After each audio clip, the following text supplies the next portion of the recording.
Welcome to my YouTube channel education is life with Soudip পাত্র। শিক্ষাই জীবন। আমরা প্রতিনিয়ত কিছু না কিছু শিখে চলেছি এবং সারা জীবন শিখে চলবো, কারণ শিক্ষার কোনো শেষ নেই। প্রাইমারি ডেট পাস 2022-23 যারা রয়েছেন, আপনিও কি মনস্থির করে নিয়েছেন সে নিয়োগ যখনই হোক প্রাইমারি শিক্ষক আমাকে হতেই হবে? তাহলে ভিডিওটা অবশ্যই শেষ পর্যন্ত দেখবেন। দেখলে শেষ পর্যন্ত দেখবেন, তাহলেই বুঝতে পারবেন যে আমি কী বলতে চাইলাম। নাহলে কিছু বুঝতে পারবেন না। দেখলে শেষ পর্যন্ত দেখবেন, নাহলে দেখবেন না। প্রাইমারি ডেট পাস 2022-23 ব্যতীত যদি অন্য কেউ হন, তাহলে আপনি দেখতেও পারেন, নাও পারেন, সেটা আপনার ব্যাপার। কারণ আপনার কাছে এটা হয়তো হাস্যকর লাগতে পারে, কোনো গুরুত্বপূর্ণ ভিডিও মনে হতে নাও পারে, আপনার হয়তো কোনো কাজে নাও লাগতে পারে, কিন্তু প্রাইমারি ডেট পাস 2022-23 হলে অবশ্যই শেষ পর্যন্ত দেখবেন ভিডিওটা, ঠিক আছে?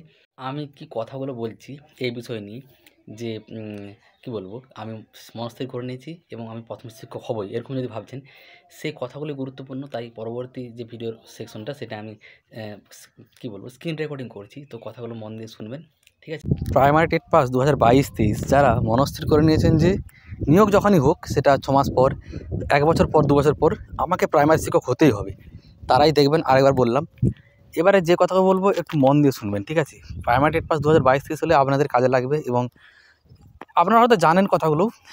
এই বিষয়টা নিয়ে আমিও বলতে এসেছি, কারণ আমিও কিন্তু মনস্থির করে নিয়েছি যে প্রাথমিক শিক্ষক কিন্তু হতেই হবে, ঠিক আছে? সে আমার বয়স এখন কম বলে সেটা নয়, যে আমার এখন অনেক সুযোগ আছে। যাদের আপনাদের বেশিও রয়েছে, 30-এর মধ্যে রয়েছে, 30 যাদের পেরিয়ে 35-এর মধ্যে রয়েছে, বা 35ও যদি পেরিয়ে থাকে কারো 36-37, আমি পুরো নিশ্চিত বা আশাবাদী এবং আশা করে থাকতে হবে আমাদেরকে। আশাই জীবন। আপনি কিন্তু জানেন না 1 বছর পর কী হবে, 1 বছর পর আমাদের কী হতে চলেছে, আপনার জীবনে কী হতে চলেছে আমরা কেউ জানি কি? কিন্তু তা সত্ত্বেও আমাদেরকে আগামী বছরে প্ল্যানিং করে রাখতে হবে, তার জন্য সেভিংস করে রাখতে হবে, বা তার জন্য পরিকল্পনা করে রাখতে হবে। ঠিক সেরকমই আপনাকে এটাই ধরতে হবে, যতই ওবিসি মামলা চলুক, প্রশ্নমূল মামলা চলুক, 6 মাসের মধ্যে ইন্টারভিউ নোটিফিকেশন আসবে। এটা 2022-দের জন্য বলছি। 23-দেরকে ভাবতে হবে 6 মাসের মধ্যে, 6 মাসের আগেই হয়ে যাবে প্রশ্নমূল মামলার নিষ্পত্তি এবং ওবিসি যে কেস চলছে তারপর রেজাল্ট আসবে। এটা ভেবে নিয়েই আমাদেরকে কিন্তু প্রস্তুতি নিতে হবে এবং এই কথাটা কিন্তু সবসময় মাথায় রাখতে হবে, আমরা কিন্তু প্রাথমিক শিক্ষক হবই। তাই প্রাইমারি টেট পাস 2023 যারা রয়েছেন, ওবিসি মামলার নিষ্পত্তি যখনই হোক, আপনাদেরকে ভেবে নিতে হবে যে 2 মাসের মধ্যে বা 6 মাসের মধ্যে হয়ে যাবে এবং তারপর কিন্তু রেজাল্ট দিয়ে দেবে। এবং রেজাল্টের পরে যখনই নোটিফিকেশনটা আসুক 2022-এর ইন্টারভিউ, তার সাথে 22-23 একসাথে ইন্টারভিউ হবে। এবং মানে আমি যেটা মেন কথা বলতে চাচ্ছি, আপনি এই মুহূর্তে যাই করুন, আপনাকে কিন্তু এটা যেহেতু মনস্থির করে নিচ্ছেন আমাকে প্রাইমারি শিক্ষক হতে হবে, এটা মনের মধ্যে সবসময় রাখবেন। আশা করে রেখেছেন। এই কথাটা বলার কারণ একটাই, আমিও এটা মনস্থির করে রেখেছি। এই ভিডিওটা করার উদ্দেশ্য প্রধান আমার নিজেকে মোটিভেট রাখা, এবং আমি নিজে একটা কমিটমেন্ট করে রাখলাম ভিডিওর মাধ্যমে, এবং আমার সাথে সাথে আরও অনেকে আপনার নিশ্চয়ই এটাও ভিডিওটা দেখে রাখলেন, বা আপনারা হয়তো কেউ লিখে রেখেছেন। আমার কিন্তু দেওয়ালে লেখা রয়েছে, এই কথাটা শুনলে আপনারা হাসবেন। হ্যাঁ, দেওয়ালে কিন্তু লেখা রয়েছে, বাড়ির দেওয়ালে, এবং যে রুমটাতে আমি থাকি, ঠিক আছে? তো আপনারা লিখে রাখতে পারেন, আপনাদের ভালোর জন্যই।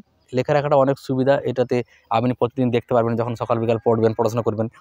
অন্য কিছু প্রস্তুতি নিচ্ছেন অবশ্যই, ধরুন পরীক্ষা নিচ্ছেন এসএসসি বা রেল, ব্যাংক, সেটা প্রস্তুতি নিতে নিতেই আপনি দেখছেন যে এটা কিন্তু আমার মেন লক্ষ্য প্রাথমিক শিক্ষক হওয়া। সেটা যখনই হোক, 1 বছর, 2 বছর, 3 বছর, আমাদের কিন্তু আশা করতে হবে, এবং আশাই জীবন। আশাই কিন্তু জীবন। আপনি কিন্তু জানেন না আগামী বছর কী হবে। আপনার সাথে যা কিছু দুর্ঘটনা ঘটতে পারে, ঘটবেও, এটা আমি চাই না, কেউ চায় না কখনোই, কিন্তু এরকম তো আমাদের সাথে হয়। আমরা কি জানি কিছু? কিন্তু আমরা সবসময় ভালোই ভেবে থাকবো, মানে পজিটিভটা, ঠিক আছে? কারণ নেগেটিভ ভাবলে তো এমন নয় যে আপনি খুব তাড়াতাড়ি নিয়োগ হয়ে যাবে, তাড়াতাড়ি রেজাল্ট চলে আসবে। তার থেকে আমি নেগেটিভ কেন ভাবতে যাবো? নিজের মস্তিষ্ককে চাপ দেবো, নিজের পড়াশোনাটাকেও ক্ষতি করবো।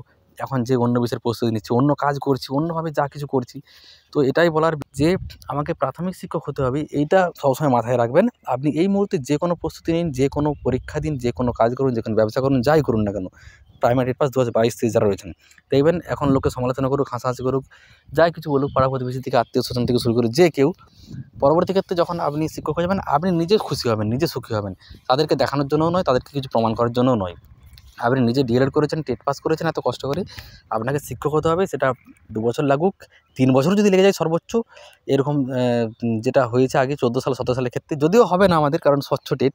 এই কথাটা সবসময় মাথায় রাখতে হবে আমাদের, যে আমাকে প্রাথমিক শিক্ষক হতেই হবে। সে আমার 6 মাস পরে নোটিফিকেশন আসুক, 1 বছর পরেই হোক নিয়োগ, বা 2 বছর পরেই হোক। এখন আমাকে কেউ কিছু বলুক, দেখে হাসুক, কে কী করলো, সেটা আমার দেখে কোনো লাভ নেই।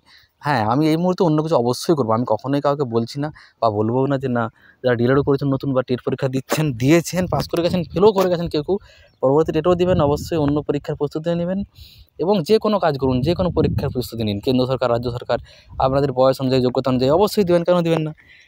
কিন্তু এটা সবসময় মাথায় রাখতে হবে যে আমাদেরকে কিন্তু প্রাথমিক শিক্ষক হতেই হবে। সেটা আমাদের সময় লাগতে পারে, লাগুক, কিন্তু হতেই হবে, মানে হতেই হবে।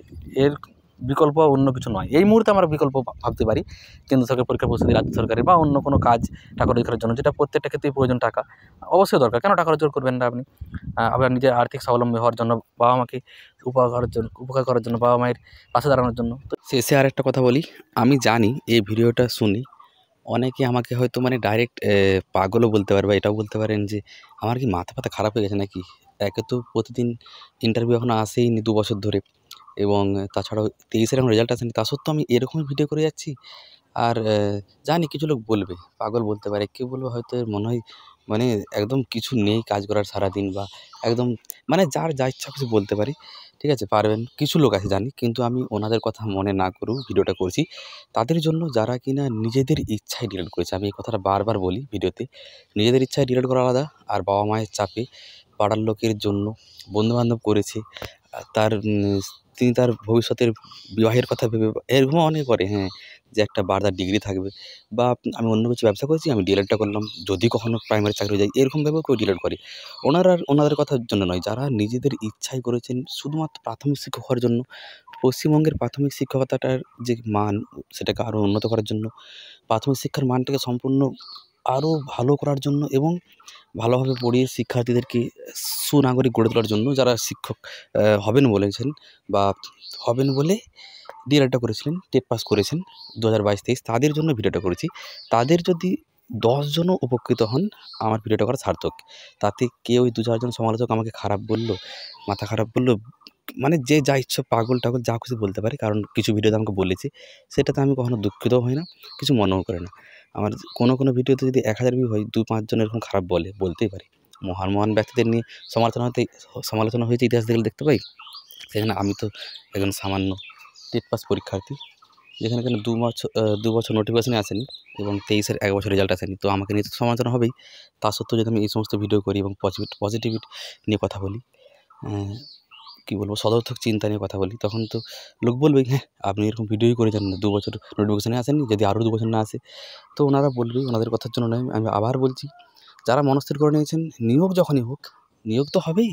যেমন 17 সালের পরে 21 সালে টেট পরীক্ষা হলো, 21-এর পরে 21, 22, 23 3 বছর হলো, 24 সালে আবার নিয়োগ হলো। সেরকম এ বছরটা যদি নাও হয়, 25 সালে ইন্টারভিউ শুরু হলে 26-এ তো হবে, 27-এ তো হবে, যখন হোক তো নিয়োগ হবে। তাই ওইসব লোকেদের কথা বাদ দিন, যারা মনস্থির করে নিয়েছেন আমাকে প্রাইমারি শিক্ষক হতেই হবে। সে নিয়োগ 2 বছর পরে হোক, 3 বছর পরে হোক। আপনার যদি বয়স রয়েছে অন্তত 35-এর মধ্যে যাদের রয়েছে, সবাই সুযোগ পাবেন, হ্যাঁ। যাদের এই মুহূর্তে 37-38 রয়েছে, হয়তো ওনারা সুযোগ পাবেন কিনা জানি না, যদি জেনারেল হন। আর যারা SC, ST, OBC রয়েছেন, তাদের তো 40-এর মধ্যেও যারা রয়েছেন অবশ্যই সুযোগ পাবেন। আগামী 2 বছরের মধ্যে একটা নিয়োগ হতে চলেছে, এটা আমার বিশ্বাস, আমার যেটুকু মনে হচ্ছে। ঠিক আছে? তো এই হচ্ছে ব্যাপার। আবার বলছি, যারা মনস্থির করে নিয়েছেন নিয়োগ যখনই হোক আমাকে প্রাইমারি শিক্ষক হতে হবে, আপনারা এই মুহূর্তে যে কোনো কাজ করুন, ঠিক আছে? আমি আবার বলছি, যে কোনো কাজ করুন, টাকা রোজগারের জন্য যে কোনো পরীক্ষার প্রস্তুতি নিন। এই রাস্তাটা ছেড়ে দিবেন না। 14 সাল এবং 17 সালের অনেক ক্যান্ডিডেট ছিলেন, যারা বেসরকারি সংস্থায় কাজ করছিলেন, ব্যবসা করছিলেন, অনেক কিছু করছিলেন, কিন্তু হাল ছাড়েননি বলে 10 বছর, 11 বছর, 12 বছর পরেও চাকরি পেয়েছেন। এরকম আমার অনেক জানাশোনা বন্ধু রয়েছে। ঠিক আছে? অনেক মানে অনেক নয়, আসলে 10-12 জন রয়েছে জানাশোনা। তো তাদের সাথে এখনও কনট্যাক্ট হয় মাঝে মধ্যে। ওনারা এখন শিক্ষক হয়ে গেছেন। তো ওনারা তো ব্যস্ত, ফোন করতে পারেন না। আমি মাঝে মধ্যে ফোন করি, খুবই মাঝে মধ্যে। আমিও ডিস্টার্ব করতে চাই না। কিছু জানার থাকলে জিজ্ঞাসা করি। ওনারা যদি 10 বছর, 8 বছর পরে চাকরি পেতে পারে, আমাদের অত বছর লাগবে না। 2022-এর যদি ধরি, 22, 23, 24, এই 3 বছর হয়েছে। হয়তো আর 2 বছর লাগবে।